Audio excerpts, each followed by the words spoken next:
So this is the email I got back from Mike Running, who is South St. Paul investigator, officer. You can see previous one I posted on the one I sent him. But this is his response back to me. I responded back to him after him sending me this.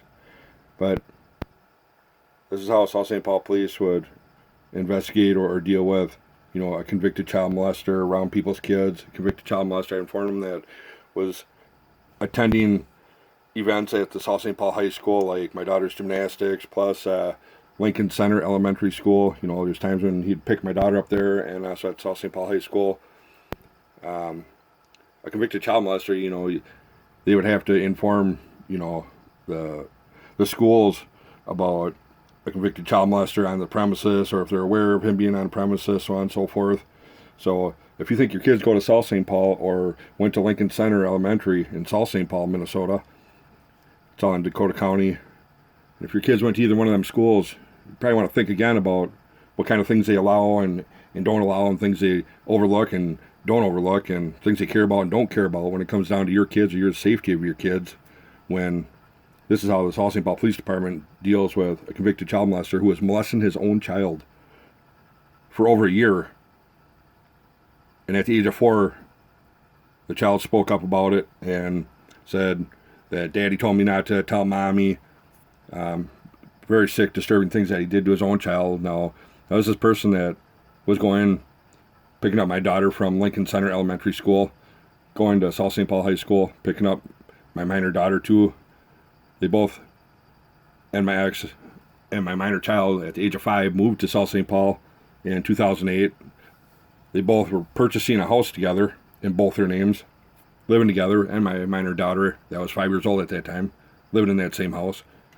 Now this is South St. Paul. This is how they take seriousness of a convicted child molester to heart, and how they look at it, investigate it.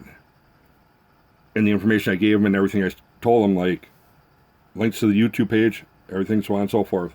And this was his response back.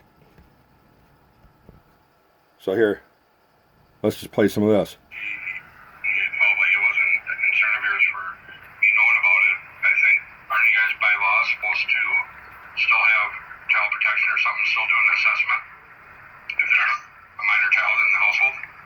Yes. I'm free. But yes, child protection is notified if there's any registered offender that has contact with their children or is living with minor children. That's Minnesota statute, then they will go ahead and reach out. I know what you mean, and I get your point. I'm not sure of the chronology of how this played out, but our typical practice would be that if we are supervising somebody and they're involved with somebody with children and they have a contact restriction, that before we approve contact, we would reach out to all parties.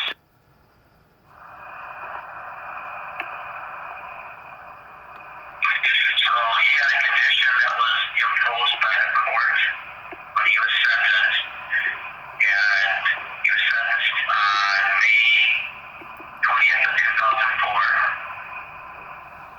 So that was like we get the case almost a year later. And at that time, the court, the condition on contact was no unsupervised contact with children under age 16, except as set up in human services to have time with more children. It looks like we get the case almost a year later. I'd hear it And again. at that time, the court, the condition on contact was no unsupervised contact with children under age 16, except as set up in human services to have time with more children. Exactly. And so that's where that was at. So at that time, there was no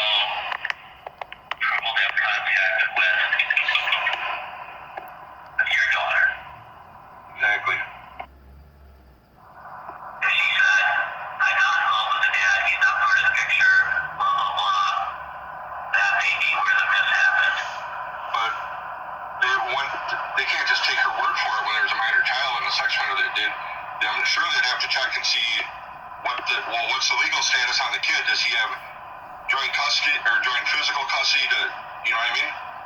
We don't have access to those records. What we do to look at that is we file a mandated report with child protection, and then they get back to us on if there's any concerns with him being in the same home. Okay. And then at some point, we gave him approval to be in that home with your minor daughter, and I'm not seeing the specifics of that. That would take a lot of digging to get to. Because there is none. There's never approval. They just let it go. They just let it happen. Get something in writing or showing that there was something done, and I'm not sure. Again, it gets back to you want something in writing for what purpose? What are you trying to accomplish? so what you're saying is there's not something that I can get in writing because it was never done. That is what you're pretty much saying. I'm saying I think there was a miss Because there's not nothing in writing, correct? So this Mike Running says it's kind of hard to, impossible to investigate something that this is old information apparently. Well, all he's got to do is contact and get a copy of wherever there's some type of court order or approval. Well, there isn't one, so it showed clearly right there. I mean, what's there to investigate? What do you mean impossible? You want to see this? Would this help make it be impossible? This is something you're supposed to renew annually every year. This little workshop was done in 2005. There's nothing after that point. There was no renewal or done annually every year. Now they bought a house in South St. Paul in 2008. This was done in 2005. So this is now void, no good, expired. And this right here, Dakota County Child Protection just kind of snitches on themselves. Read number 3. Because he's been living in the same house with Kayla for 10 years. Living in the same house with Kayla for 10 years. And nothing was done. No safety, no nothing. No proof, no anything that they can give me. Nothing to back up anything. Just showed clearly just negligent. Clearly child endangerment and negligent. Clearly. And this officer says impossible to investigate.